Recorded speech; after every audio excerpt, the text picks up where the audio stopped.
На .NET Summit огромное количество отличных докладов. Обязательно приходите.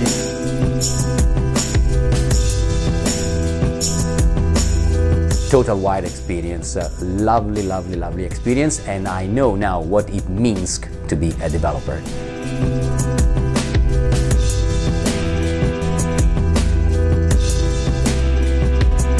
Хочу сказать огромное спасибо организаторам за такую теплую атмосферу. Внезапно заснеженный Минск, но все равно очень уютно и тепло. Такие вещи вдохновляют на самом деле, то есть встречаешь своих знакомых, слушаешь интересные, действительно топовые вещи, то есть это прекрасно, я очень доволен.